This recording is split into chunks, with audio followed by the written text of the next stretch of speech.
Imagine being born into a world that already decided your fate before your first breath. A world where power and purity matter more than love, and your worth is measured not by who you are, but by who your ancestors married. You open your eyes in a golden palace, yet your body betrays you. Every bone that aches, every breath that burns, every moment of confusion whispers the same truth. This is the price of perfection. For centuries, Europe's royal families believed they were chosen by God, their blue blood, sacred and untouchable. To keep it pure, they married within their own veins, cousins, uncles, nieces, building empires not on strength or unity, but on a fragile chain of shared DNA. Behind the marble halls and jeweled crowns hid a nightmare written in genes, where love was a transaction and birth was a sentence. This isn't fiction. It's history. Real women, princesses, queens, daughters, born into dynasties that worshipped purity but created suffering. Their faces were painted by great artists, their names etched in royal ledgers, yet their voices were buried under centuries of silence. Today, we'll uncover those voices. We'll step into their world of duty and despair, where a single obsession, keeping the bloodline pure, turned palaces into prisons. And by the end, you might see that the real curse wasn't in their DNA, but in the belief that power is worth more than humanity. For centuries, Europe's royal courts stood as glittering temples of power, gold ceilings, silk tapestries, jeweled crowns catching the candlelight. To the world outside, they looked divine, untouchable, chosen. Yet beneath that perfection ran a secret current of fear. Fear of losing power, fear of dilution, fear of imperfection. That fear would become an obsession, and that obsession would poison bloodlines for generations. From the moment a prince or princess was born, their destiny was sealed not by choice, but by lineage. They were taught that their veins carried blue blood, a sacred inheritance said to be closer to God than that of commoners. This was no poetic phrase, it was political theology. To medieval and early modern monarchs, blood was not just a symbol of divine right. It was the foundation of legitimacy itself. If a ruler's ancestry could be traced in a straight, unbroken line through noble marriages, then that ruler's power was unquestionable, divinely ordained, even eternal. That belief demanded control, and control meant containment. To preserve the illusion of purity, European dynasties began to turn inward, marrying and remarrying among their own kind, cousins, uncles, nieces, even siblings. The purpose was not love, nor companionship, nor even stability. It was preservation. Every wedding was a transaction, every birth a political investment. The result was a web so tightly woven that within a few centuries, nearly every royal house in Europe was connected by blood. To the courtiers and clerics who justified these unions, this system seemed logical. Why share your crown? They reasoned, when you can share your blood? The Habsburgs of Austria and Spain turned this logic into a dynasty-wide doctrine. Their motto, Bella Gerent Alii, Tu Felix Austria Nube, let others wage wars. You, happy Austria, marry, was not just a phrase. It was a genetic strategy, repeated with religious devotion for nearly 200 years. But while diplomats toasted alliances, the body kept the score. What no one fully understood, not the kings nor their priests nor their physicians, was that by folding the family tree inward, they were creating a biological time bomb. With every generation, recessive genes, those silent carriers of disease and deformity, found new ways to meet and multiply. Behind palace doors, where portraits hid secrets and servants were sworn to silence, the results began to appear. Children born too frail to stand, mouths that could not close, minds clouded by confusion or madness. And still, the marriages continued.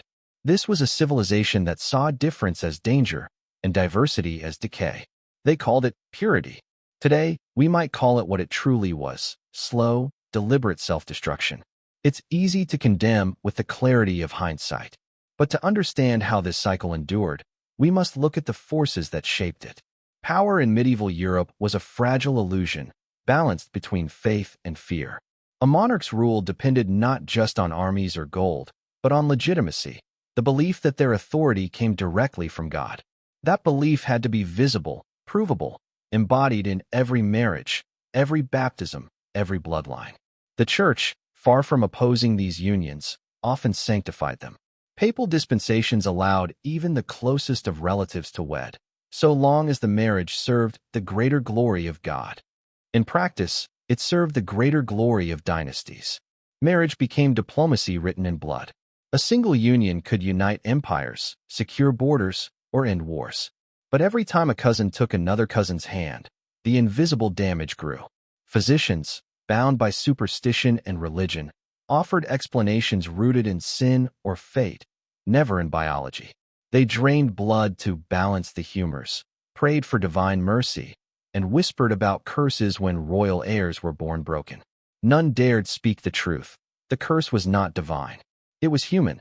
Among the elite, gossip began to circulate. Quiet, terrified whispers that something was wrong with the royal children. The Habsburg jaw, that pronounced lower lip and protruding chin, became both a physical trademark and a symbol of denial. Court painters softened the deformities, stretching faces into elegance, turning the grotesque into the noble. Art itself became a mask, hiding what everyone could see but no one could name. The portraits still hang today, silent witnesses to centuries of genetic decay, framed as divine destiny. And yet, through it all, the propaganda machine of monarchy endured. Every christening was celebrated as proof of God's favor. Every marriage between cousins was announced as the triumph of unity. Every frail, trembling heir was paraded before the court as the embodiment of stability. The spectacle worked because it had to.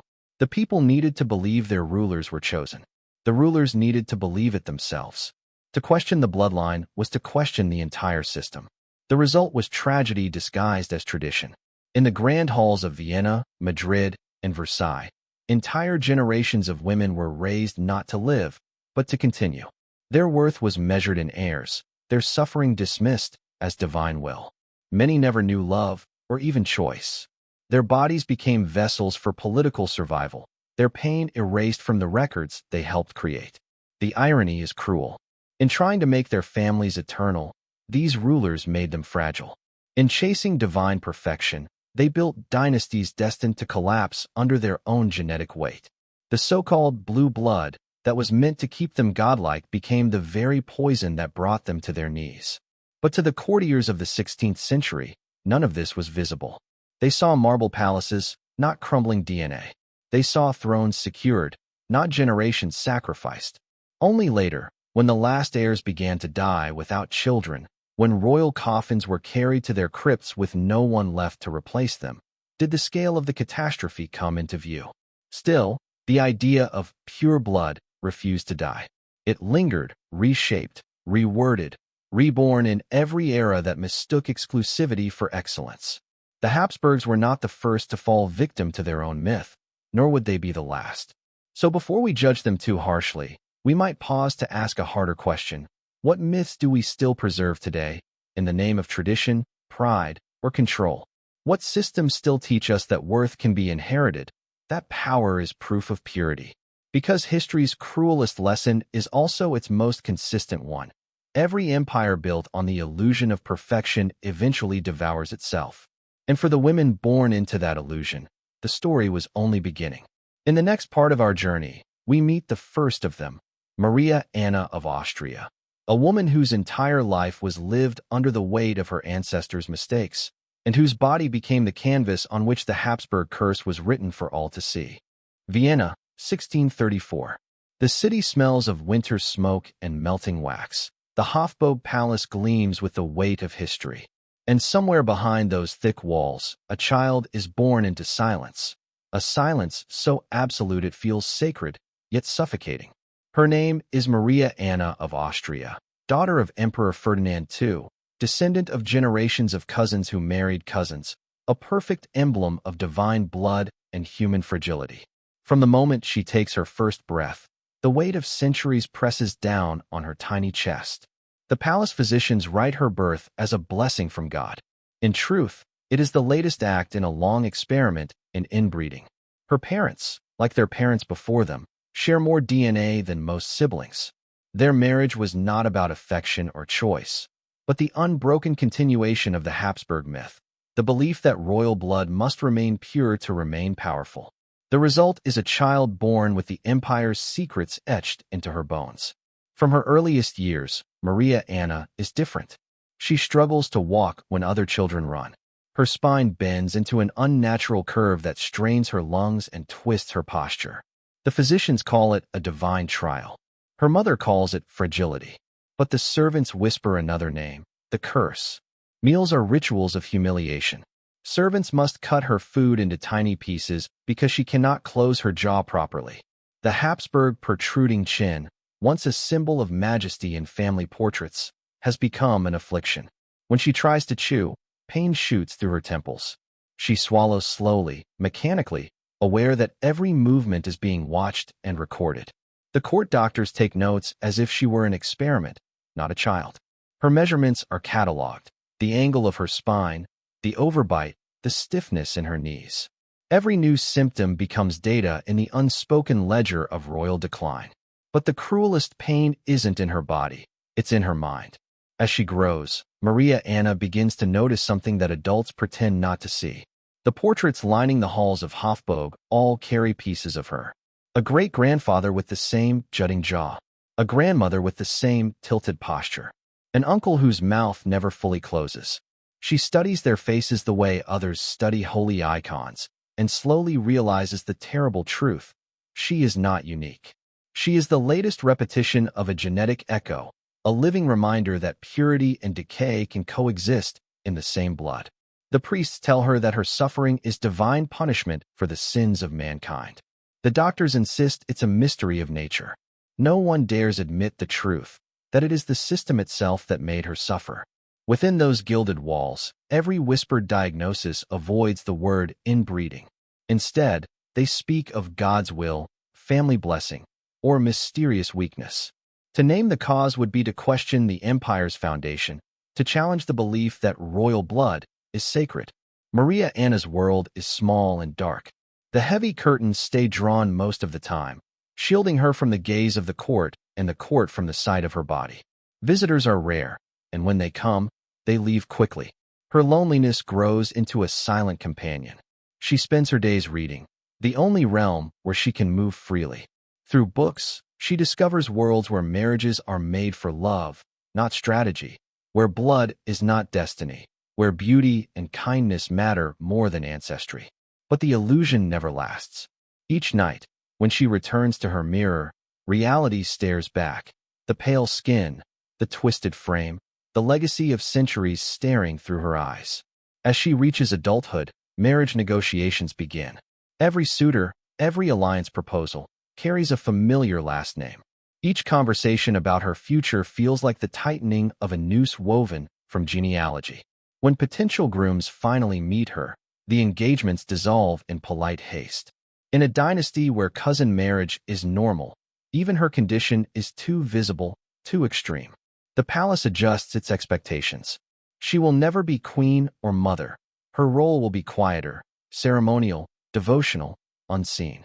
Her brothers lead armies and govern provinces.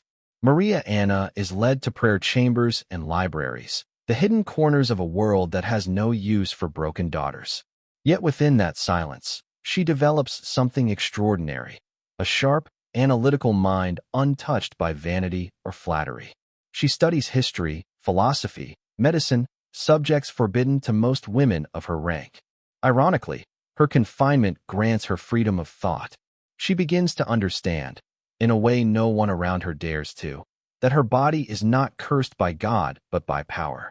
Physicians continue to study her as she deteriorates. They poke, measure, record, and compare her symptoms to those of other royal relatives. They will later use her as evidence, an anatomical warning, a living example of what happens when bloodlines circle too tightly. None of them, of course, will ever write that conclusion aloud. In her final years, Maria Anna's health collapses completely. Chronic infections, seizures, and respiratory failure confine her to bed. She can barely lift her head, yet the court still demands appearances for religious festivals, a public mask of strength for an empire already dying from within. She sits in her chair during Mass, pale and trembling, while courtiers avert their eyes. The choir sings of divine grace. and she wonders if grace can exist without truth. At 32, her body finally gives out. The official record lists fever and exhaustion.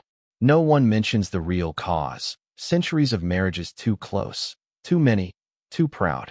The priests speak of her as an angel reclaimed by God. The physicians seal her notes in the imperial archive. The court moves on. But her death marks a turning point. Not publicly, but silently. Inside the royal medical chambers, a few young doctors begin to whisper that maybe this curse is not divine at all. Maybe it is human. Maybe it is the inevitable cost of obsession. Those whispers will one day evolve into science, into the first studies of heredity and genetic disease. Maria Anna's story might have ended in obscurity, buried under titles and rituals. Yet her existence became a mirror for Europe's ruling class, proof that their pursuit of divine perfection had made them fragile. Her body, twisted and frail, carried the proof that blood could be both sacred and fatal. And though history seldom remembers her name, she was the first visible warning, the first to show what centuries of purity could destroy. Her portrait still hangs today in the Kunsthistorisches Museum of Vienna. At first glance, she looks serene, almost noble. But look closer, the lowered chin, the distant eyes, the slight asymmetry of the face.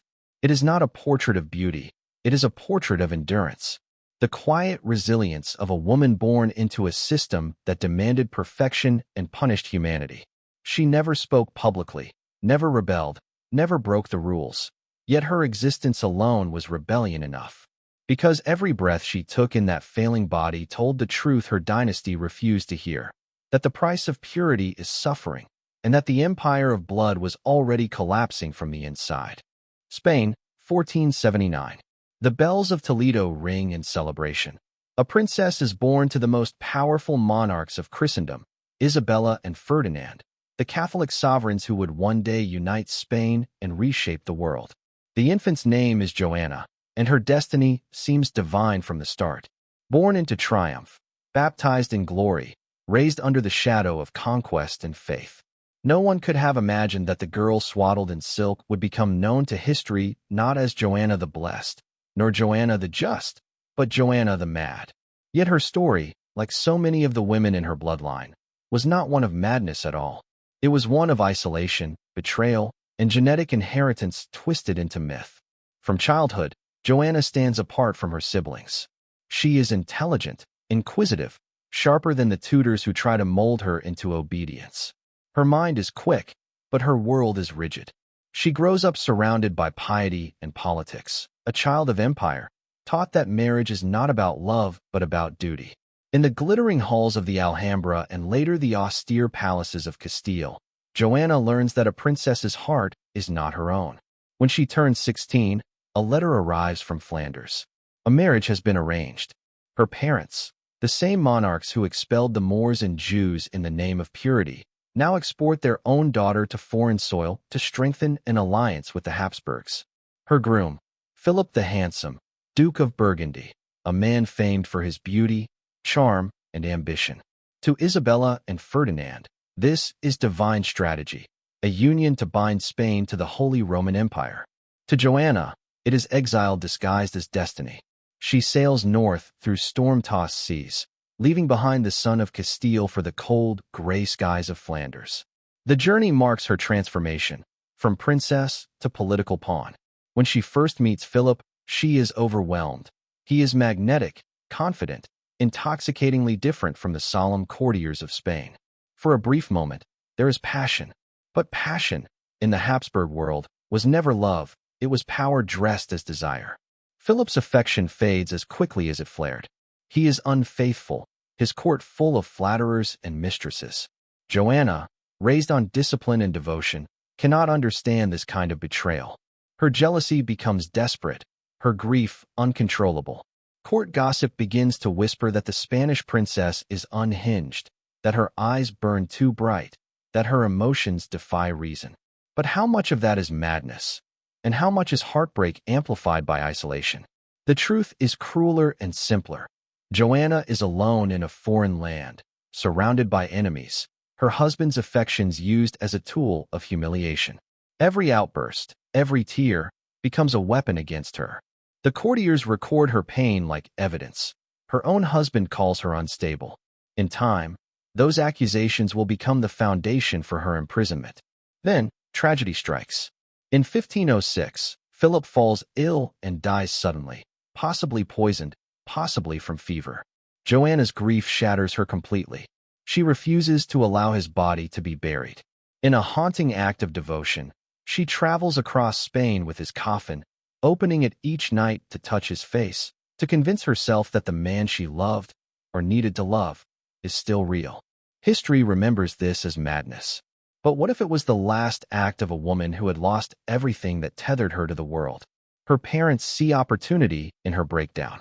Isabella is dead by then, and Ferdinand, ever the strategist, uses Joanna's fragility as justification to seize control. He declares her unfit to rule, a prisoner of her own emotions. She is confined to the convent of Santa Clara in Tordesillas, where she will live for 46 years. Her son, the future Emperor Charles V, will one day visit her only to sign documents confirming her continued isolation. The conditions are horrifying. Her rooms are dark and cold, her attendants forbidden to speak to her unless commanded.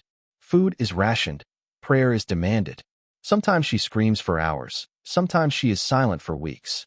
The walls of her chamber drip with dampness. The crucifix above her bed watches her like an unblinking eye. But madness? Not exactly. Modern historians, studying her letters and the few surviving records of her speech, see something different. Joanna suffered from depression, anxiety, and trauma, conditions magnified by confinement and genetic predisposition.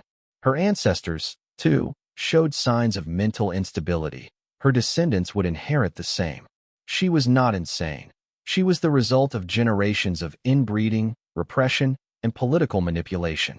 In Joanna's story, we see the perfect storm of genetics and power. Her blood carried centuries of Habsburg intermarriage, a tangled web of cousins, uncles, and nieces, while her spirit carried the weight of a system that demanded obedience from women and perfection from queens.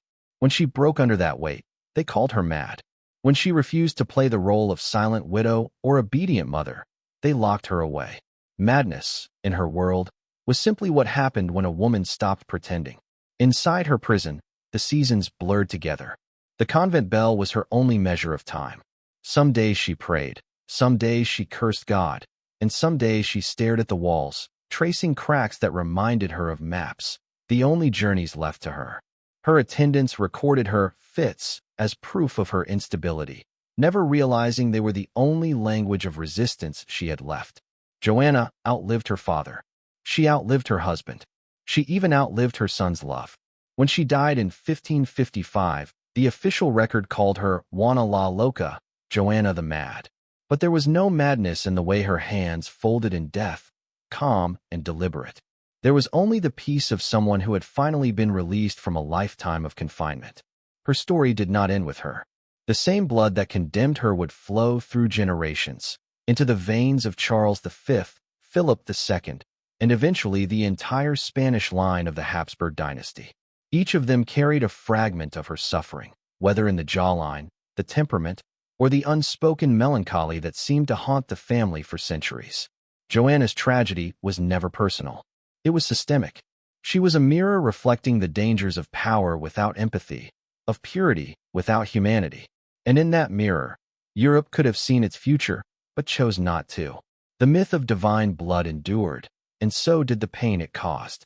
500 years later, her story still lingers in the stones of Tordesillas.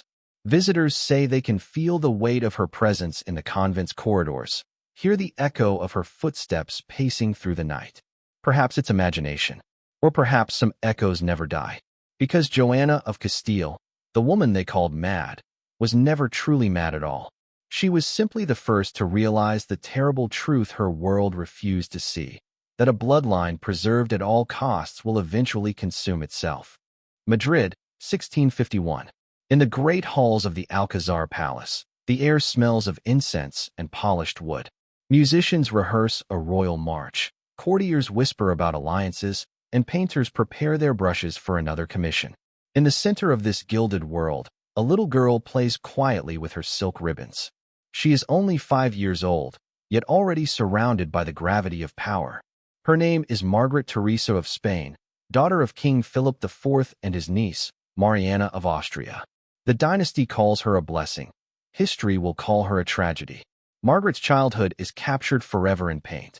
Diego Velázquez, the court painter, immortalizes her in portraits that seem serene, almost divine.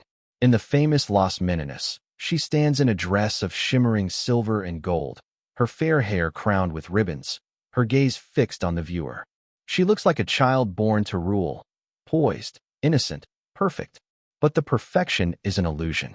Behind the delicate face hides the shadow of her ancestry. Generations of Habsburg inbreeding twisting through her DNA like cracks beneath the surface of porcelain. Her father, Philip IV, is both her king and her uncle. Her mother, Mariana, is both queen and niece.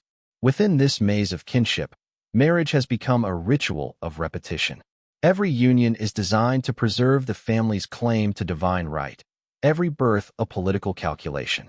For Margaret, even her first breaths are part of an empire's strategy. At first, she grows in relative comfort. The court dotes on her, servants bow as she passes, and the Queen Mother boasts of her daughter's intelligence and grace. But even as a child, Margaret's body begins to betray the cost of that purity. Her spine curves. Her breathing becomes labored after short walks. The royal physicians attribute it to delicate constitution, the fashionable euphemism for genetic weakness. They prescribe tonics and prayers, never questioning the cause. By the time she turns 10, her future has already been decided. Letters cross between Madrid and Vienna. She is to be engaged to Leopold I, Holy Roman Emperor, her uncle. To the court, this is a brilliant diplomatic triumph. Spain and Austria united again, the Habsburg circle complete. To anyone else, it is unthinkable, a child promised to her father's brother. But in the world Margaret inhabits, love is a luxury reserved for peasants. For queens, marriage is a mirror of duty.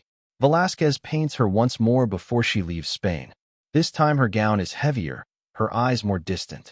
The painter knows, as perhaps only an artist can, that he is capturing not a portrait of a bride, but of a sacrifice. He softens her deformities, hides the tension in her neck, bathes her in golden light. Yet behind the elegance there is sadness, a stillness too old for her age. She has become an icon before she even understands what that means. The wedding takes place in 1666. Margaret is 15, Leopold is 26. The celebration lasts days, filled with feasts, music, and diplomatic speeches about unity. But behind the curtains, the tone is different. Leopold is kind but distant, scholarly and pious. The marriage is not cruel, merely clinical. Margaret's health deteriorates quickly under the weight of expectation. She is expected to bear children, to secure the dynasty's survival, to prove that divine blood can still produce life. Her first pregnancy ends in tragedy. A stillborn daughter, buried quietly in Vienna's imperial crypt. The second brings a child who lives only months. The third, a son, survives into infancy but inherits the familiar deformities, a weak jaw, shallow breathing, frail limbs. For a moment, the court rejoices. The empire will continue. But Margaret knows the truth. She sees it in her child's face, in his fragile bones. The curse lives on. Each pregnancy leaves her weaker. Modern medicine would call it anemia, respiratory collapse, perhaps epileptic seizures. The royal physicians record her symptoms with detached precision, frequent fainting, difficulty in swallowing, episodes of trembling. They recommend more prayers, more bleeding, more incense. Each cure drains her further. The young empress becomes a living relic, half woman, half symbol, admired, pitied, and slowly erased. Those around her pretend not to notice. The empire has no time for weakness. Every appearance she makes in public is staged as theater. Silk gowns hide her frailty. Jewelry distracts from her pallor. But within the palace walls, the truth is harder to conceal. Her ladies-in-waiting write that she spends long hours confined to her chamber, unable to stand for more than a few minutes. She cries often, not out of vanity, but out of exhaustion. She is gentle, one servant records, and she smiles when spoken to, but her eyes look far away, as if she is already somewhere else. Margaret's mind remains sharp even as her body fades. She reads, writes letters, studies music. Some say she even began to question the logic of her marriage. Though such thoughts would never be written down. What she cannot say aloud, she perhaps expresses in silence. In the way she avoids the mirror, in the way her letters to her mother grow shorter and more formal, as if she knows she is fading and wants to spare others the sight. In 1673, her health collapses completely. At 21, she is bedridden, her breathing shallow, her pulse irregular. The court physicians surround her with prayer books and relics, refusing to accept the obvious. She dies quietly one winter night. The official record cites fever, but the truth, whispered among the midwives and servants, is that her body simply stopped, drained by disease, childbirth, and centuries of genetic decay. Her funeral is magnificent. Vienna weeps for the angelic empress. Artists paint her as a saint, and priests proclaim her death a testament of divine mystery. But behind the hymns lies the unspoken truth. Margaret Theresa died not of God's will, but of her ancestors' pride. Her story lingers in her portraits. To this day, visitors to the Prado in Madrid and the Kunsthistorisches Museum in Vienna stand before her image, mesmerized by her innocence. They rarely know that the child in the painting died before her 22nd birthday, or that her smile hides generations of suffering. Margaret's death did not end the Habsburg obsession. The dynasty continued to marry within its own blood for decades. But she was one of the last pure daughters, one of the final testaments to a system that could not see beyond its own reflection. Her life, brief and tragic, became a silent warning. When blood is treated as sacred, humanity becomes expendable. In the end, Margaret Theresa's greatest legacy was not political but human. Through her, the myth of the perfect lineage began to crack. Physicians and scholars started to whisper about hereditary weakness. Artists stopped painting only perfection and began hinting at truth. Her fragile beauty became the face of a dynasty's downfall. The empire she was born to sustain would crumble within a century. But her portraits remain, still, quiet, radiant, a reminder that behind every golden crown lies a cost that no empire should demand. Paris, 1615. The bells of Notre Dame toll as 1,000 candles burn in the cathedral's vast nave. The fragrance of incense mixes with the cold air of autumn, and nobles fill the pews in glittering silence. At the altar stands a girl, only 14, wrapped in layers of satin and gold. Her face is calm, almost expressionless, but her eyes reveal fear. This is Anne of Austria, daughter of King Philip III of Spain and Margaret of Austria, married this day to Louis XIII of France. Her destiny, like the other women of her bloodline, was decided long before she was born. She is not French. She barely speaks the language. She does not know her husband, who is shy, distant, and far older in spirit than his years. The wedding is a political victory, a peace treaty between two Catholic empires that have spent decades at war. But to Anne, it feels more like exile. She is the daughter of Spain, of strict courtly rituals and pious devotion. Now she must learn to navigate the treacherous theater of Versailles before Versailles, the French court, where gossip is weaponized and every gesture is a political statement. From the beginning, the marriage is a mismatch. Louis XIII is melancholic, insecure, possibly battling his own inner conflicts, torn between duty, faith, and what historians now suspect were deep personal struggles with intimacy. And, raised in isolation and reverence, is idealistic, emotional, and desperately lonely. The gulf between them grows wider each year. At first, she tries to adapt. She writes careful letters in French, attends court festivities, and performs her duties as queen. But beneath the etiquette lies the suffocating pressure of expectation. Her only purpose, in the eyes of the court and the church, is to bear a son. Every month that passes without pregnancy fuels whispers. She is cursed, they say. She is cold. Some even claim God has turned his face from the Spanish queen. The truth, as always, is crueler and simpler, and suffers from the same silent inheritance that cursed generations of her family: fragile health, irregular cycles, and the unspoken genetic weaknesses born of inbreeding. Her jaw bears the faint trace of the Habsburg chin, her immune system is delicate, her nerves easily frayed. The physicians of the time, bound by ignorance and superstition, prescribe bloodletting, fasting, and pilgrimages. None of it helps. Years turn into decades, and endures miscarriages, failed conceptions, and endless humiliation. At court dinners, she forces herself to smile, while courtiers praise mistresses who produce children more easily than she can breathe. The king withdraws further, burying himself in military campaigns and religious austerity. The marriage becomes a ritual. They meet only when commanded by the church to try again for an heir. The palace walls close in around her. Spies report her every move to Cardinal Richelieu, the king's advisor. When she writes letters home to Spain, they are intercepted and read. When she walks in the gardens, ladies-in-waiting trail behind her, listening. Even her confessor must report her words. The Queen of France has no privacy, no freedom, and no power, except in prayer. So she prays. Obsessively. She turns her chambers into a chapel, covering the walls with crucifixes and portraits of saints. Each candle she lights is a plea not for her soul, but for her womb. She kneels until her knees bleed, whispering, "Give me a son, or give me death." And then, miraculously, it happens. 23 years into her marriage, in 1638, she gives birth to a child, Louis de Udon, Louis the God-given, the future Louis XIV, the Sun King. The court erupts in celebration. Priests proclaim it divine intervention. Louis XIII smiles in public for the first time in years, and is finally redeemed. But even in triumph, she feels the shadow of fear. She knows what happened to women in her family who bore sons. They were celebrated briefly, then forgotten, their bodies broken by childbirth and disease.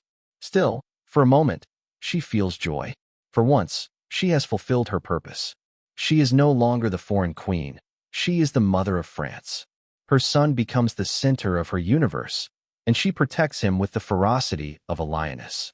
When Louis XIII dies in 1643 and becomes regent, ruling France on behalf of her 5-year-old son, it is the first time in her life that she holds real power, and she wields it with quiet brilliance. Guided by Cardinal Mazarin, she stabilizes the kingdom through diplomacy and cunning, navigating civil wars, court intrigues, and the suspicion of a nation that still sees her as Spanish. Yet beneath the triumph lies the same curse that has haunted her lineage. Anne's health declines steadily. The years of fasting, childbirth, and anxiety leave her frail. She suffers from chronic fatigue, migraines, and bouts of melancholia, what we would now call depression. Physicians describe her as delicate of spirit and body. The diagnosis means nothing. It only seals her isolation. As her son grows into the radiant young monarch history would know as the Sun King and fades into the background, her devotion becomes almost monastic. She spends her last years in the convent of Val de Grace, which she herself helped to found as an offering of gratitude for Louis's birth. She oversees the construction of its magnificent church, whose dome bears the inscription Deo Optimo Maximo, to the best and greatest God. It becomes her sanctuary, her apology, and her tomb. In her final days, she reflects on the strange duality of her life. She has lived as both saint and prisoner, ruler and victim, a woman revered for her faith but punished for her humanity. History would remember her as the mother of the most glorious king in Europe, but not as the woman who suffered to give him life. On January 20th, 1666, Anne of Austria dies quietly, surrounded by candles and the soft chants of nuns. She is 64. Her face in death is peaceful, her hands folded in prayer. The chroniclers of her time call her a queen of virtue, a vessel of divine will. But behind those titles lies the unspoken truth. She was also the final product of a dynasty that equated purity with suffering. Anne's story is less dramatic than Joanna's madness or Margaret's frailty, yet it is perhaps more haunting. She represents the spiritual consequence of the Habsburg obsession, faith used to justify pain, devotion used to mask despair. Her life was the Church's ideal and humanity's warning. In the fresco above her tomb at Val de Grace, angels surround her as she offers her crown to heaven. The image is beautiful, but tragic. It shows a woman surrendering not just her power, but herself, another link in a chain forged by blood and belief. Through her, the Habsburg curse reached France, and through her son, It shaped the destiny of Europe for generations. But her greatest act of defiance was not political, it was silent. She endured, she prayed, she lived long enough to see her child rule a world that once imprisoned her. And in that endurance, there is something eternal, the quiet, stubborn strength of a woman who carried the weight of empire, faith, and genetics, and still found grace in the ruins. Vienna, 1755. A fragile infant cries within the marble halls of the Habsburg Palace. Her name is Maria Antonia Josepha Johanna, the 15th child of Empress Maria Theresa of Austria and Emperor Francis I. From her first breath, she belongs not to herself, but to history. She is the product of centuries of calculation, a seed of politics wrapped in silk. To her parents, she represents yet another strand in the vast web of Habsburg alliances. To fate, she is the final echo of a dynasty slowly strangled by its own perfectionism. Her childhood is a fairy tale gilded in irony. Music, dance, etiquette, she is raised to charm, not to think. Tutors polish her accent. Painters immortalize her curls. Priests teach her to kneel gracefully. The palace air smells of perfume and formality. Yet, beneath the surface, the empire is trembling. The Habsburg bloodline, stretched thin across Europe, carries within it centuries of silent decay, genetic, moral, and spiritual. The portraits of her ancestors that hang on every corridor seem to watch her with tired eyes, as though aware that the end of their lineage will come through beauty, not war. At 14, she is chosen for the most important alliance of all, a marriage to the future king of France, Louis Auguste, Dauphin of France, grandson of Louis XV. The marriage is meant to unite Austria and France, two empires that have fought for generations. To Maria Theresa, it is not romance, but diplomacy. To the young princess, it is adventure. In 1770, she departs for France. The journey is both literal and symbolic. She must leave behind her name, her homeland, her identity. At the border, she steps into a ceremonial pavilion where everything Austrian is stripped from her, her dress, her jewels, even her dog. She emerges on the other side as Marie Antoinette, Dauphine of France. Versailles welcomes her with splendor and suspicion. The courtiers whisper behind their fans, the Austrian woman. They call her the foreign queen. To them, she is an outsider, a reminder of old wars and uneasy peace. The French court, ruled by etiquette more rigid than law, watches her every step. Her youth, her laughter, her spontaneous warmth, all are seen as signs of frivolity. Her husband, Louis Auguste, is gentle but awkward, painfully shy, and deeply uncomfortable with intimacy. Their marriage remains unconsummated for 7 long years. Behind the palace walls, this becomes gossip of the highest order. Satirical pamphlets spread through Paris, depicting the young couple as incompetent, ridiculous, cursed. The truth, hidden beneath humiliation, is that both bride and groom suffer from the same inherited afflictions: physical frailty, hormonal imbalance, emotional instability, the invisible legacy of the Habsburg bloodline. For Marie, the pressure is unbearable. Every failure to produce an heir feels like a public trial. The physicians poke and prod, courtiers whisper, and pamphleteers turn her into a national joke. She compensates with excess, elaborate gowns, diamonds, masquerades. The world sees decadence. She feels only escape. She is not cruel, only lost in the machinery of royal spectacle. When she finally gives birth to her first child, Marie-Therese, relief sweeps through the court. But the joy is short-lived. Miscarriages follow, infants die, and with each loss, her isolation deepens. The queen who was meant to symbolize hope becomes the embodiment of waste. Her body, once the political currency of nations, begins to betray her as it had so many Habsburg women before her. But the tragedy of Marie Antoinette is not only genetic, it is historical. France is collapsing under debt, hunger, and inequality. The monarchy she represents, gilded, decadent, detached, is the final remnant of a world that no longer fits the age. She becomes the scapegoat, the symbol of everything wrong with privilege. Her accent, her foreignness, her beauty, all are turned against her. Let them eat cake, they say she declared, though she never did. The phrase, born of propaganda, cements her image as the careless queen. In reality, she is terrified.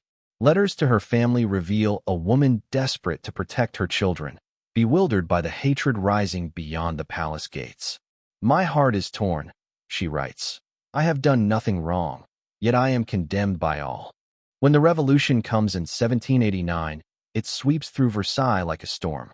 The palace, once the theater of divine power, becomes a trap. The royal family flees to Paris under guard, imprisoned first in the Tuileries Palace, then in the Temple Tower. The grandeur of the Bourbon dynasty shrinks to a few damp rooms. The Queen of France sleeps on straw. Even in captivity, Marie Antoinette remains composed. Witnesses describe her as dignified, calm, and strangely serene.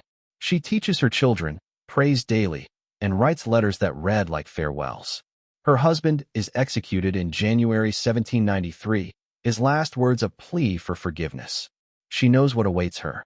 By October of that same year, her turn comes. Her hair has turned white. Her body is frail from months of starvation and illness. On the morning of her execution, she dresses in plain white, the color of mourning in Austria. She walks to the guillotine through the jeers of a crowd that once adored her. When she accidentally steps on the executioner's foot, she whispers, "Pardon me, sir, I did not do it on purpose." It is her final act of grace. The blade falls. The crowd cheers. And with that, the last true daughter of the Habsburgs is gone, not by disease or madness, but by history's hand.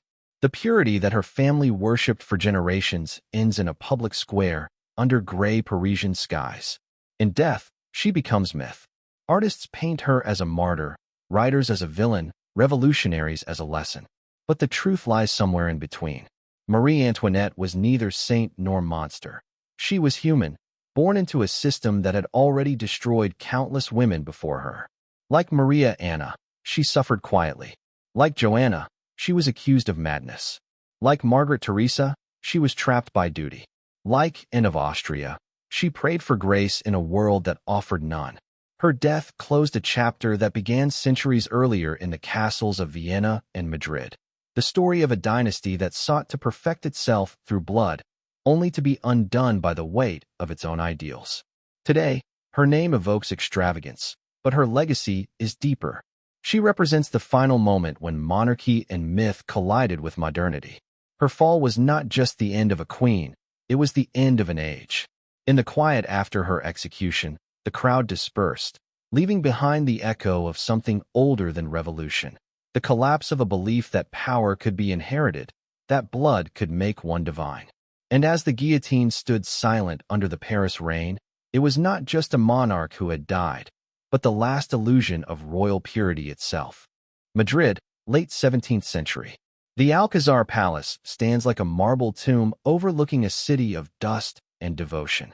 Inside its cold, echoing corridors, the laughter of children is almost never heard. The dynasty that once ruled half the world is rotting from within, and its decline is written not in wars or politics, but in the bodies of its daughters, the Spanish infantas, the last generation of women born to the inbred Habsburg line. Their faces appear in faded portraits, delicate, pale, and strangely identical.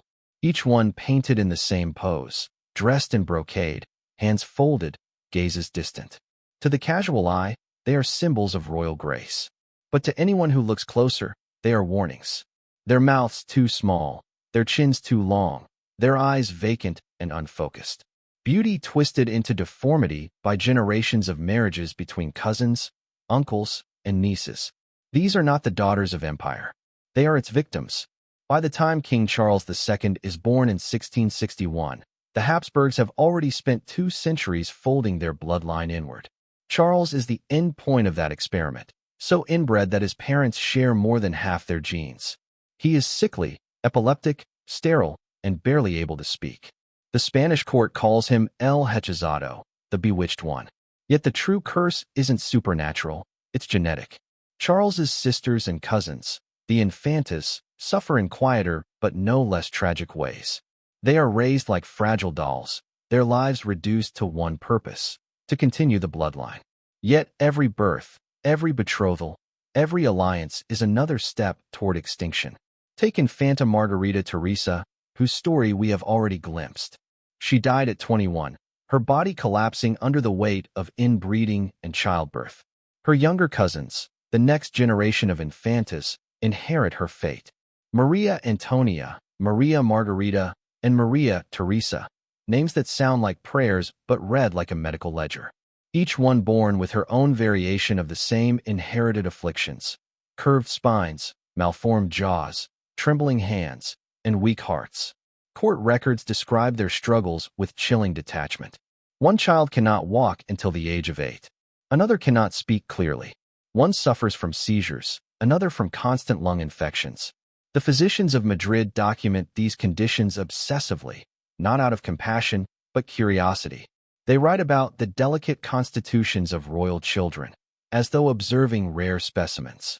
The Alcazar Palace becomes less a home than a living laboratory, a place where nobility and medicine intertwine in the quiet study of decline. Teams of priests and doctors move through its halls, whispering prayers and diagnoses in equal measure. One chronicler describes the scene. The royal nursery resembles not the laughter of angels, but the sighs of the afflicted. The infantas are rarely seen by the public. When they do appear, during processions or mass, they are hidden behind layers of lace and paint. The court painters, following the example of Velázquez, continue to immortalize them, smoothing deformities into elegance, turning illness into grace. The portraits deceive history. They hide the truth that the Spanish monarchy has become a mausoleum dressed in gold. Behind the illusion, suffering continues in silence. Many of these young girls are betrothed as children, their fates sealed by treaties written in ink and blood. Some never live long enough to marry. Others are sent abroad to foreign courts, their frail bodies barely surviving the journey. The ones who remain in Madrid spend their days in confinement, praying, embroidering, coughing, waiting. Their letters, preserved in archives, reveal haunting details. "My bones ache when I rise," writes one. "The air feels heavy in my chest," confides another. "The doctors say I am blessed to live, though I feel it is not a blessing." Most of them die before reaching 30. Their deaths are treated as tragic but unsurprising, their funerals lavish but hollow. The priests say they are martyrs to God's design. The truth is more brutal. They are martyrs to empire. By the 1690s, the Spanish royal household is a ghost court. The great tapestries still hang, the organs still play during Mass, but the blood that once bound the Habsburgs together has turned against them. Every birth feels like a risk, every child another gamble against fate. Charles II, the last Habsburg king of Spain, watches his sisters and nieces die one by one. He himself is a shadow of a man, infertile, epileptic, barely coherent. He cannot produce an heir. The council prays for a miracle. The physicians, privately, expect extinction. In 1700, Charles dies childless. His jaw, so deformed he cannot close his mouth, becomes the final emblem of the Habsburg line. The autopsy reveals a body that never truly functioned. Intestines rotted, heart shrunken, one testicle as small as a pea, the other hard as marble. The dynasty that once ruled continents ends not in battle, but in a whisper. The infantas who came before him, their lives reduced to tragedy and sacrifice, are forgotten in his shadow. But they deserve remembrance, not as curiosities, but as warnings. Their suffering gave birth to something greater than empire, knowledge. The meticulous medical notes left behind by Habsburg physicians became some of the earliest recorded evidence of hereditary disease. Centuries later, geneticists studying the Habsburg family would trace the mutations that caused their deformities and infertility. The coefficient of inbreeding, a measure of how closely related one's parents are, reached in Charles II a level higher than that of a child born to siblings. It was the ultimate proof of what the body already knew, that purity pursued too far becomes poison.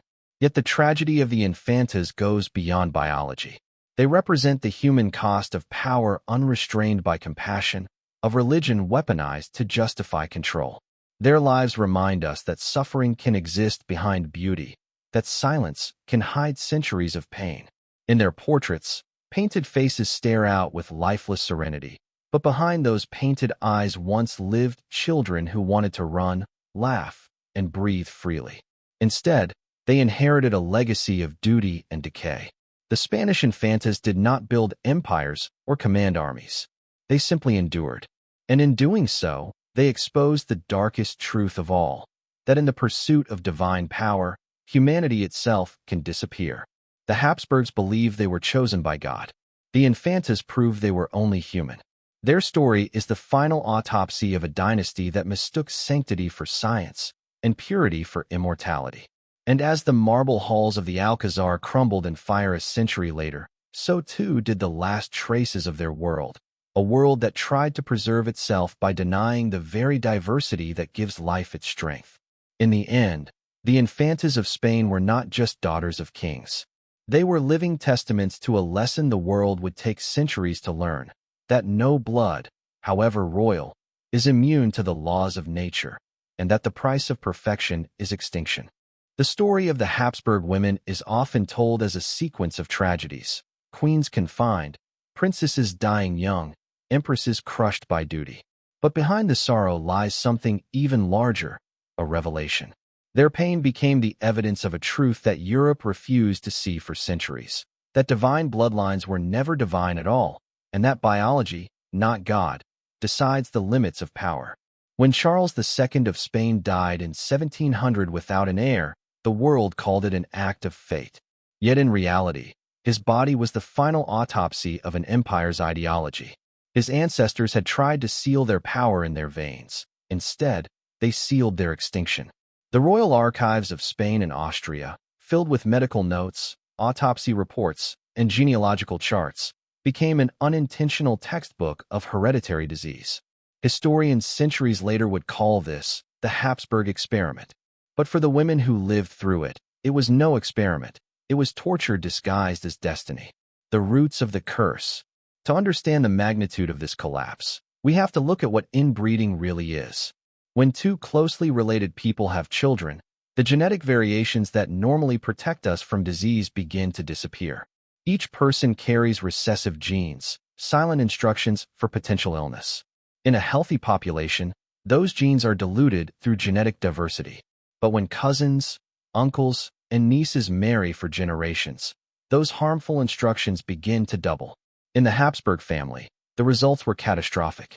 Modern geneticists analyzing family trees found that more than 80% of marriages over 200 years were between blood relatives. By the time Charles II was born, his coefficient of inbreeding, a measure of how genetically similar one's parents are, was equivalent to that of a child born to a brother and sister. This meant that the diseases and deformities hidden in the Habsburg DNA for generations finally emerged all at once, a phenomenon known today as inbreeding depression. It didn't just affect physical traits like the infamous Habsburg jaw. It attacked fertility, immunity, and even brain function. In the royal nursery, this curse looked like tragedy: babies born too small to live, children with twisted limbs, young queens losing child after child in miscarriages, and daughters dying before reaching 20. Every symptom was catalogued, but no one dared speak the truth. The monarchy that claimed divine perfection could not admit that its blood had become poison. Medicine meets monarchy. The 17th century physicians of Spain and Austria were some of the best educated men in Europe, but even they lacked the language of genetics. They described illnesses as melancholia, the evil air, or God's chastisement. When women like Maria Anna of Austria or Margaret Teresa began to deform or weaken, the doctors prescribed fasting, bleeding, and prayers, all of which only made things worse. Yet some of them suspected a deeper connection. Secret reports written for the royal court mentioned familial weakness and the repeated combination of blood. They could not name it, but they could see it. Every child resembled the last. Every sickness mirrored another. In a way, the Habsburg court became one of the earliest human studies of heredity, though no one would have dared to call it that. The data they recorded, symptoms, birth defects, and lifespans, would centuries later help scientists understand the biological cost of genetic isolation. The Church and the denial of science. The Catholic Church, which had the power to forbid marriages between close relatives, instead granted dispensations for political reasons. Kings and queens were seen as chosen instruments of God. Their union was beyond earthly rules. In its obsession with preserving divine order, the Church helped perpetuate a biological disaster. Every royal marriage became a holy event, sanctified by priests and celebrated by the masses. And when the inevitable deformities appeared, the church labeled them tests of faith. It was a dangerous cycle. Power justified inbreeding, and inbreeding reinforced power, until both collapsed together. The women who carried the evidence. If the men wrote treaties and fought wars, the women bore the proof. Their bodies became living archives of genetic consequence. Joanna of Castile's madness, once blamed on demons or hysteria, is now understood as a combination of trauma, depression, and inherited neurological vulnerability. And of Austria's infertility, Margaret Theresa's frailty, Maria Anna's deformities, Marie Antoinette's hormonal illness, all threads of the same tapestry. Each suffered in isolation, told that their pain was divine will.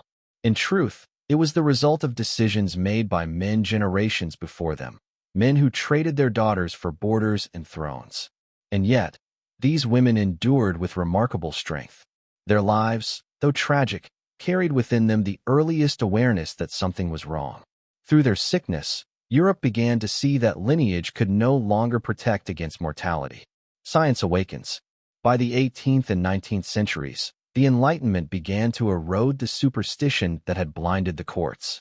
Physicians started studying hereditary conditions systematically, inspired in part by the records left by dynasties like the Habsburgs. When Gregor Mendel conducted his P-plan experiments in the 1860s, establishing the laws of heredity, his monastery in Moravia was only a few hundred miles from Vienna, the same empire that had once treated genetics as divine mystery. The irony is poetic. The same empire that had nearly destroyed itself through inbreeding gave science the data to understand heredity.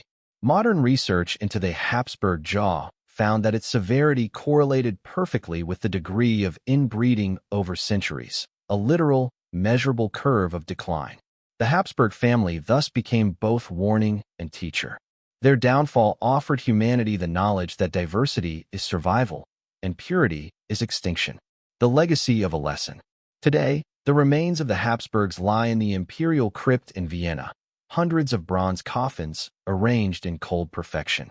Among them rest Maria Anna, Margaret Theresa, and of Austria, Marie Antoinette's mother Maria Theresa, and countless others who carried the curse in their blood. It is a silent museum of genetic history, where the arrogance of empire meets the humility of biology. Scientists now study the Habsburg genome not out of morbid curiosity, but as a moral parable, a reminder that power without understanding destroys itself. In an age obsessed once again with purity, the lesson feels painfully relevant. But perhaps the truest legacy lies not in the science, but in the humanity that survived it. Despite their suffering, the Habsburg women left behind acts of resilience, letters, prayers, music, and portraits that outlasted their bodies. In their silence, they taught something eternal, that beauty and compassion endure even when bloodlines fail. Their faces, once symbols of royal perfection, now speak a different truth. They remind us that what made them fragile was not their weakness, but their humanity, and that history's cruelest experiments often yield its most enduring wisdom. The empire of blood is gone, but the story it left behind, of ambition, denial, suffering, and discovery, continues to echo wherever power tries to defy nature. Because in the end, the Habsburgs did not just teach us about genetics. They taught us about the cost of believing that any family, nation, or race could ever be too pure to fall. Vienna, 1700. A priest kneels beside the bed of King Charles II of Spain, the last Habsburg of his line. The once mighty empire lies silent outside his chamber. Candles flicker on silver stands. The scent of incense mingles with the faint odor of sickness. The king's body, frail, trembling, exhausted, is no longer that of a monarch but a relic of centuries of arrogance. Every breath he takes is labored, every word a whisper. When he dies, the Habsburgs of Spain die with him. And though no one says it aloud, everyone knows the truth. This is not divine will. This is the reckoning of blood. But the story does not end with his death. It begins again, not in royal halls, but in the minds of those who would come after. The Habsburgs had built their empire on the illusion that purity was strength. Their descendants, and the world, would learn that it was, in fact, the opposite. The moment the silence broke. When the doctors performed Charles II's autopsy, what they found terrified them. His heart was as small as a walnut, his intestines decayed, his skull filled with fluid, and his body riddled with deformities. The church called it proof of divine punishment. Science, centuries later, would call it the inevitable result of inbreeding depression, the end point of a genetic equation written by kings who had ignored nature. The Habsburg dynasty's obsession with keeping its bloodline pure had turned into a perfect storm of biological collapse. The price of perfection had been extinction. Yet the fall of the Spanish Habsburgs was not an isolated tragedy. It was a mirror. Across Europe, monarchies began to reconsider the dangerous logic of pure blood. The wars that followed, particularly the War of Spanish Succession, 1701 to 1714, were not only about territory but about ideology. The thrones of Europe realized that the divine myth of inherited superiority had limits. Still, change came slowly. The idea of hereditary right, of rulers born better, purer, destined, would haunt the continent for centuries. But under the ashes of the Habsburgs, a new awareness began to take root. The awakening of knowledge. The tragedy of the Habsburgs didn't just end a dynasty. It helped birth a field of science. Their genealogies, medical records, and portraits became a living archive for early genetic study. Centuries later, scientists would use their family tree as one of the first historical examples of how inbreeding affects physical and mental health. The truth written in their DNA illuminated something humanity had long refused to accept, that diversity is strength, and that life depends on variation, not purity. In the pursuit of perfection, the Habsburgs had created fragility. In the 19th century, when Charles Darwin studied heredity in plants and animals, he referenced royal inbreeding as an example of natural law. Even the mighty cannot escape biology. Gregor Mendel, the Augustinian monk whose experiments with peas laid the foundation for modern genetics, conducted his work only a few hundred kilometers from Vienna. The echoes of Habsburg history surrounded him. Science would later prove what centuries of royal arrogance had denied, that every attempt to control human lineage leads not to godliness, but to collapse. The women who changed the narrative. For the women of the dynasty, the Maria Annas, the Joannas, the Margarets, the Annas, the Marys, their bodies had been used as vessels for empire. They were traded, examined, confined, and judged. But in their pain, they became symbols of truth. Maria Anna of Austria, with her curved spine and brilliant mind, turned her isolation into knowledge. Joanna of Castile, stripped of power and locked away, refused to let her love be forgotten. Margaret Teresa, painted like an angelic doll, became a silent witness to the destruction of her family's illusion. And of Austria transformed suffering into faith, her endurance birthing the Sun King. And Marie Antoinette, the final daughter of this line, met death with dignity, the last flicker of humanity in a dynasty built on denial.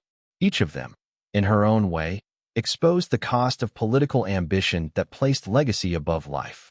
Each of them proved that purity is not power, and that no empire built on control can escape the natural laws that govern all living things. The modern mirror. Centuries have passed since the last Habsburg jaw closed in death, but the lesson remains urgent. Humanity still wrestles with the temptation to define worth by ancestry, race, or heritage. We still see echoes of the same belief, that identity can be made pure, that perfection can be engineered. The same logic that doomed the Habsburgs has reappeared throughout history in darker forms. Eugenics, racial superiority, selective breeding. And yet, in the ruins of that old empire lies the antidote. The Habsburgs proved that isolation breeds weakness, that diversity is the foundation of resilience. What destroyed them was not sin or fate. It was arrogance masquerading as order. In the 21st century, geneticists continue to study their DNA, not to mock them, but to learn from them. Modern hereditary research, the mapping of genomes, the study of rare disorders, owes a debt to their suffering.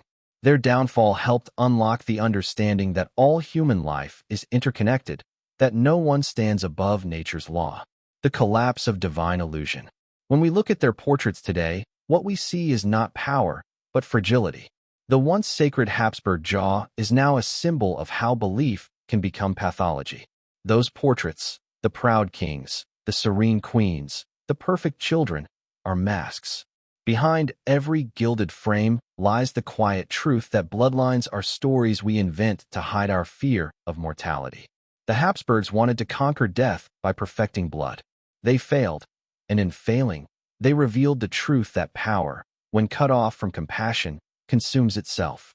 Their empire, stretching from the Americas to the Philippines, from Vienna to Madrid, vanished into history like smoke. What endured was the knowledge written in their bodies, and in the women who bore that burden with silent courage. Their suffering became humanity's education, the meaning of the curse. If there was a curse, it was never supernatural. It was human. It was the curse of pride, of obsession, of forgetting that nature cannot be commanded. The Habsburgs' downfall was not a punishment, but a pattern, one that repeats whenever power denies humanity. Theirs was an empire that valued control over compassion, purity over progress. But through their downfall, the world learned something extraordinary, that even the greatest illusions can end, and that truth, biological, moral, or human, always prevails in the end. When Charles II's final candle burned out, it did not just extinguish a dynasty. It illuminated a lesson for the ages, that no blood, no empire, no belief is strong enough to outlast the natural law that binds all life. And that perhaps, in the quiet suffering of the women who bore that curse, the Habsburgs found a kind of redemption, not through dominance, but through endurance. Because long after the thrones have crumbled and the portraits have faded, what remains are their stories, and the warning they carry. That purity destroys, that compassion endures, and that the true nobility of humanity is not in our blood, but in our ability to learn from its failures. The story of the Habsburg women does not end with their deaths, because in truth, their legacy was never about thrones or titles. It was about the human cost hidden beneath crowns. Long after their bodies turned to dust, their portraits, letters, and the very diseases in their bones continued to speak, whispering a message that history could no longer ignore, that no empire, no bloodline, and no illusion of purity can escape the laws of life. In the centuries that followed, historians, doctors, and artists all returned to their stories, not to mock the fallen dynasty, but to understand what it means to be human in the face of power's blindness. Through them, the world began to see that the Habsburgs were not just symbols of decadence and decline. They were also mirrors, reflecting every age's obsession with perfection. Echoes in portraits and bones. Walk through the halls of the Kunsthistorisches Museum in Vienna today, and the faces still stare back at you. The portraits of the Habsburgs, Maria Anna with her slanted jaw, Margaret Theresa with her vacant eyes, and of Austria with her tired grace, hang in perfect symmetry, painted by masters like Velázquez and Rubens. Their elegance hides what the artists could not conceal, the subtle distortions of the human form, the small betrayals of blood that no painter's brush could erase. Every portrait is a confession. Each line of paint tells the story of an empire that confused holiness with heredity. And yet, in the stillness of these canvases, there is beauty, not in their perfection, but in their humanity. The Habsburg women, who were once treated as tools of political breeding, now stand immortalized not as mothers of nations, but as victims of history's experiment. In the last decade, scientists have used DNA analysis from preserved remains in the imperial crypt to confirm what the portraits suggested. Generations of genetic compression led to catastrophic fragility. The Habsburg jaw wasn't just a deformity, it was the physical signature of a warning. The curse is catalyst. Strangely, what doomed them also saved others. The genetic tragedies of the Habsburgs inspired new generations of physicians to study heredity, giving birth to modern genetics and medical ethics. The idea that lineage could not defy biology became one of the cornerstones of evolutionary theory. Their suffering, documented in royal records and autopsy reports, became some of the earliest human data on recessive inheritance. By the 19th century, scientists and philosophers began reframing what the church once called a curse as a lesson. No longer divine punishment. It was now the predictable outcome of ignoring nature's diversity. The irony was profound. The Habsburgs, who had sought to preserve divine order, inadvertently revealed the order of nature itself. Today, every medical textbook that warns against consanguineous marriages owes something to them. To the women who died young, the children who never grew, the queens who suffered in silence. Their tragedy became the foundation of protection for generations to come. The women's silent rebellion. Though trapped within their gilded cages, many of these women found ways to reclaim fragments of their humanity. In letters preserved from Joanna of Castile's confinement, she writes not as a madwoman, but as a mother grieving her stolen life. I was born for love, not for politics. Her words, hidden for centuries, have since been reinterpreted not as insanity, but as resistance, a woman refusing to be erased. Maria Anna filled her isolation with study, her mind becoming sharper even as her body failed. She read histories, poems, and scriptures, seeking meaning in the knowledge forbidden to most women of her rank.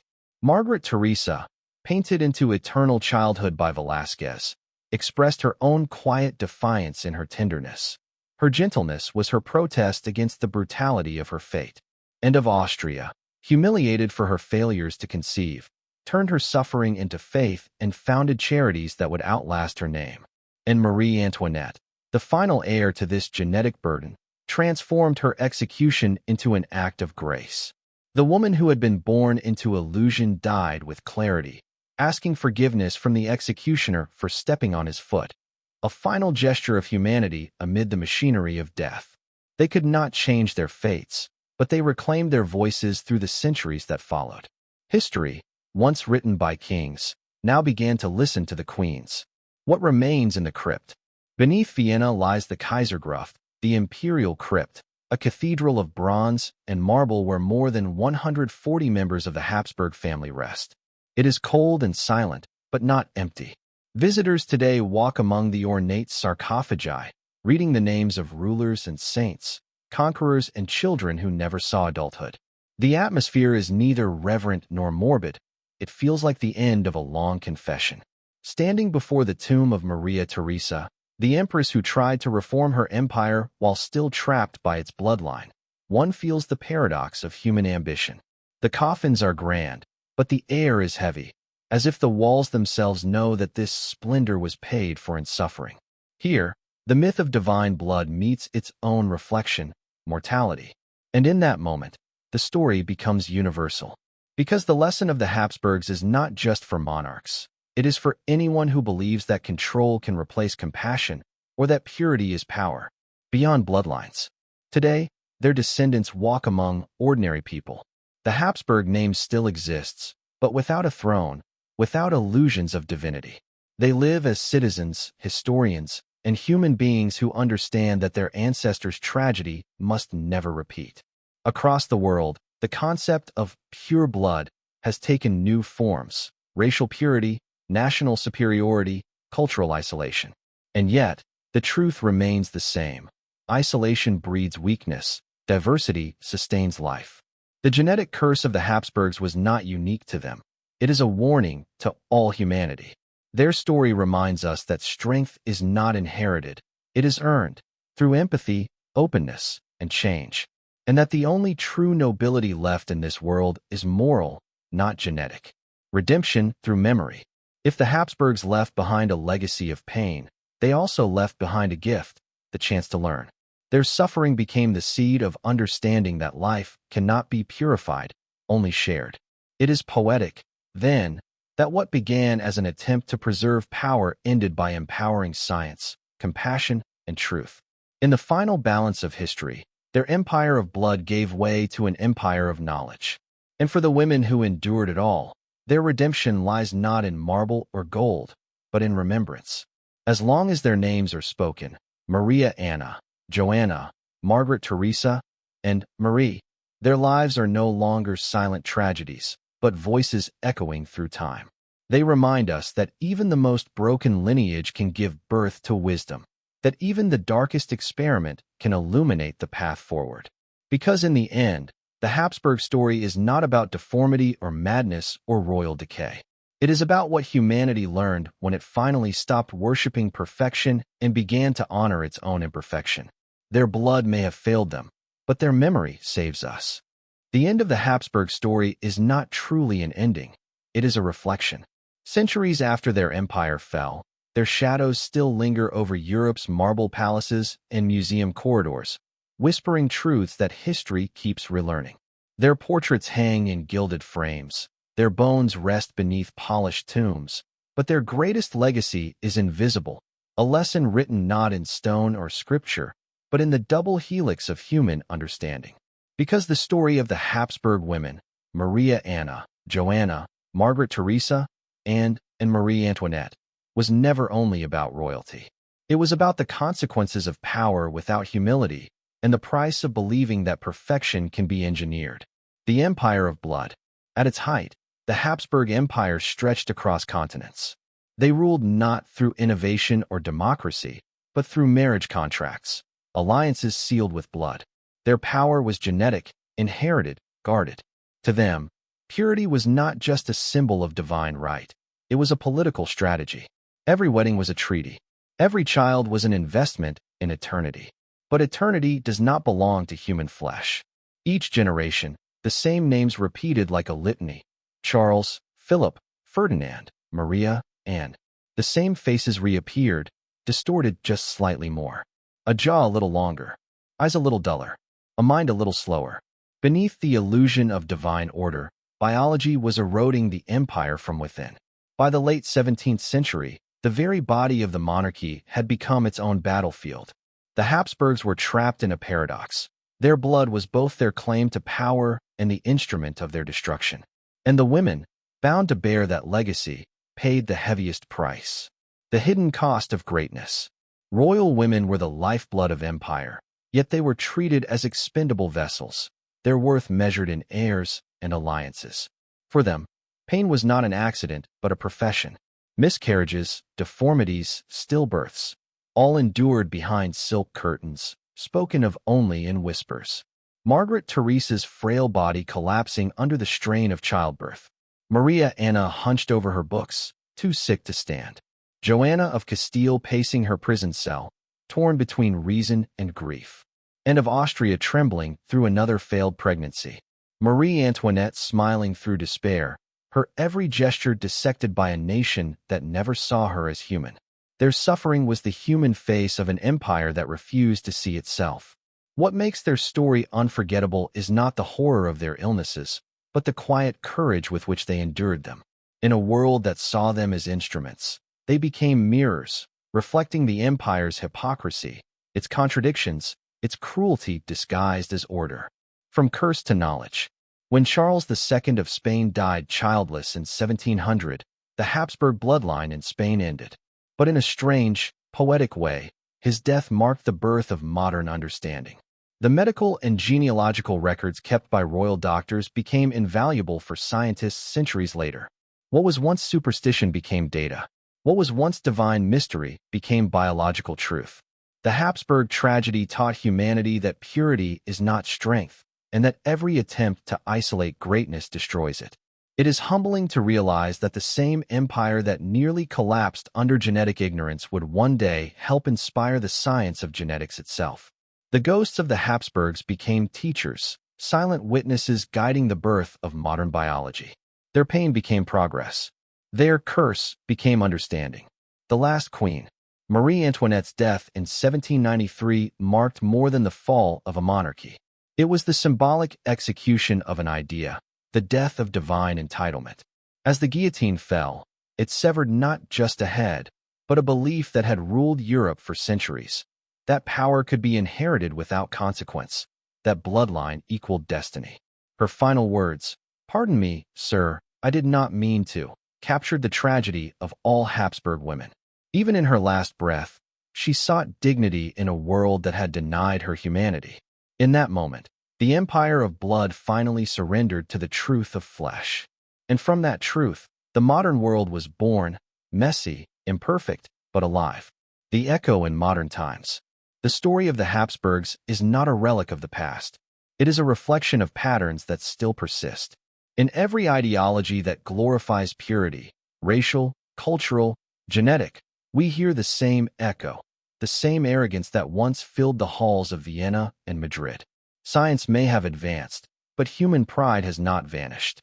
Across the world, in communities that practice cousin marriage, in movements that exalt one lineage over another, the lessons of the Habsburgs remain urgent. The dynasty's fall reminds us that diversity is not a flaw, it is survival. That progress comes not from isolation, but from connection. That compassion, not control, is the true measure of greatness. Every gene, every life, carries a story of countless ancestors, a tapestry of survival woven through difference. The Habsburgs unraveled their own tapestry by trying to preserve a single thread, the redemption of memory. Today, the Habsburgs live on not in palaces, but in archives, museums, and DNA databases. Their portraits still hang, their tombs still shine, their blood still whispers through the pages of history. But what they represent has changed. No longer symbols of divine authority, they have become emblems of fragility, proof that the mightiest lineage can crumble if it forgets the humility of being human. And yet, there is redemption here, not in their power, but in what we learned from their pain. The same dynasty that sought to control life gave birth to the science that now helps preserve it. Their tragedy, in the end, became humanity's education. What we must remember: if these women could speak across time, what would they say? Perhaps they would not ask for pity. Perhaps they would simply ask to be remembered, not as queens or symbols, but as human beings who bore the burden of an empire's mistake. Their voices would whisper through the corridors of history. Remember us not for our crowns, but for our scars. Remember what was lost in the pursuit of purity. Remember that power means nothing when it forgets compassion.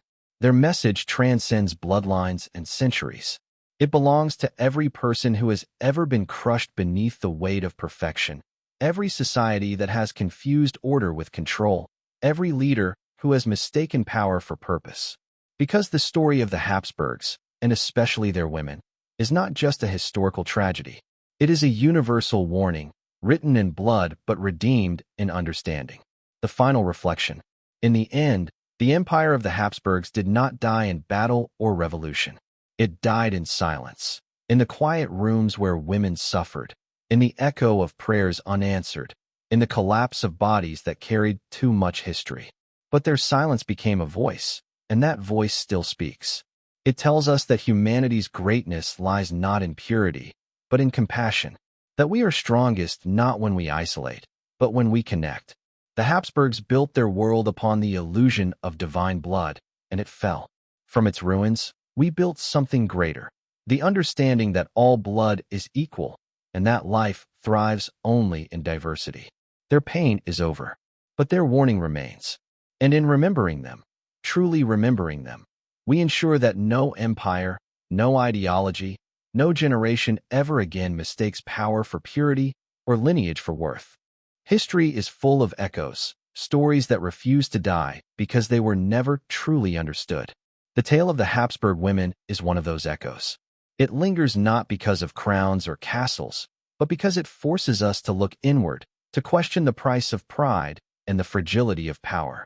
Their lives, marked by beauty, pain, and tragedy, still speak to us. They remind us that power without empathy leads to destruction, and that the pursuit of purity, whether political, genetic, or moral, always ends the same way, in decay. Today, as we close this journey through centuries of blood and sorrow, we must ask, what have we really learned? The final mirror. Every empire believes it is eternal. Every ruler believes their name will outlast the stars. The Habsburgs believed it more than most. They wrote their power into their blood, convinced that divinity could be inherited. But nature does not bend to pride. Their bloodlines twisted inward, and what they called divine order became a biological implosion. They wanted to be gods, and they became ghosts. When you walk through the corridors of Vienna's palaces, you can almost feel it, the weight of silence. The portraits stare down at you not with arrogance, but with exhaustion. Eyes that once looked upon the world as theirs now seem to plead for understanding. They remind you that behind every empire's splendor, there are bodies breaking under the weight of ambition. This is the true tragedy of the Habsburg women. They didn't die for lack of power. They died because they were made to bear too much of it. The curse that still exists. We may think the world has changed, but the ghosts of the Habsburgs still walk among us. Their pure-blood ideology did not end in the crypts of Vienna. It resurfaced in the 20th century, in regimes that worshiped the idea of genetic superiority. It exists today, in movements that divide people by race, origin, or belief. Every time humanity obsesses over perfection, whether in appearance, status, or lineage, the same curse returns, dressed in modern clothes. That's why the story of the Habsburg women isn't ancient history. It's a warning. It tells us that whenever we elevate one group above another, whenever we believe purity is strength, we repeat the same pattern that destroyed a dynasty. And so, their suffering continues to matter, because it shows us that the only true strength lies not in purity, but in diversity, not in control, but in compassion. A message from the tombs. If we could stand inside the imperial crypt and hear the whispers of those who rest there, what would they say? Perhaps Maria Anna would tell us that intelligence without empathy is meaningless. Joanna would remind us that love cannot survive in confinement. Margaret Teresa might whisper that beauty fades, but gentleness endures. Anne of Austria would say that faith without freedom is only another kind of cage. And Marie Antoinette, the woman who died misunderstood, would ask us to look past rumor and see the human heart behind the myth. Their message would be clear. Remember us not as queens, but as women who paid for an empire's delusion. Remember us so you never repeat our fate. Their tragedy is not only theirs, it's ours, too. Because the temptation to believe we can control perfection is still inside us. We see it in the way societies chase ideal beauty, in how families guard their legacy, in how nations define belonging. The Habsburgs may be gone, but the mindset that doomed them remains. That is why remembering them is not an act of mourning, but of resistance, the redemption of memory. The final irony is this. The empire that once tried to control life through blood has now given the world knowledge through death. Modern genetics, the study of heredity, the science of diversity, stands on the shoulders of their mistakes. The same dynasty that feared change helped humanity understand why change is essential. That is their redemption, not in marble or titles, but in understanding. It's easy to see history as a collection of names and dates. But when you look closely, it becomes something deeper, a map of human decisions, of pain and awakening. The Habsburg story reminds us that progress is built not only on victories, but also on the courage to face the consequences of our arrogance. Their bloodline ended, but their meaning did not. In their suffering, we find humanity's most powerful truth, that life is precious not because it's perfect, but because it isn't. The human connection. Across centuries, their faces still move us, not as royalty, but as human beings. Their portraits are mirrors, showing us what happens when love is replaced by policy, when bodies become instruments of empire, when women are reduced to wombs for power. And yet, even in that darkness, there was light. They endured. They felt. They hoped. Their existence proves that even in the cruelest circumstances, the human spirit resists erasure.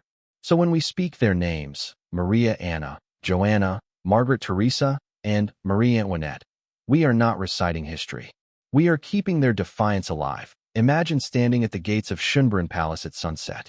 The golden light hits the windows just as it did centuries ago, but now the halls are quiet. No soldiers, no courtiers, no kings, only echoes.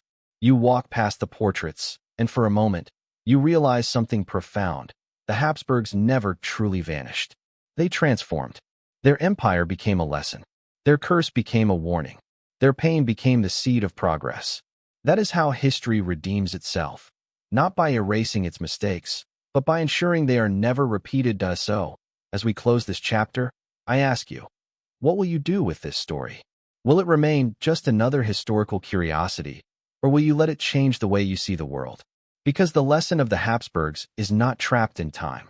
It lives in every decision we make, every prejudice we challenge, every moment we choose empathy over pride. If you believe stories like this must be told, if you believe history's forgotten voices deserve to be heard, then help us keep them alive. Subscribe so you never miss the next story that unveils the hidden truths behind power and humanity. Share this video so others can see that the past is not dead, it's speaking to us. Comment and tell me what this story means to you. What lesson do you take from the Habsburg women's lives? Their story ended in silence, but ours doesn't have to. Together, we can make sure their suffering was not in vain, that their legacy becomes a light guiding us away from the same mistakes. So remember their names, remember their pain, and remember this truth. The curse of blood may have ended, but the responsibility to learn from it has only begun. Because in the end, history doesn't just belong to those who lived it, it belongs to those who are willing to listen.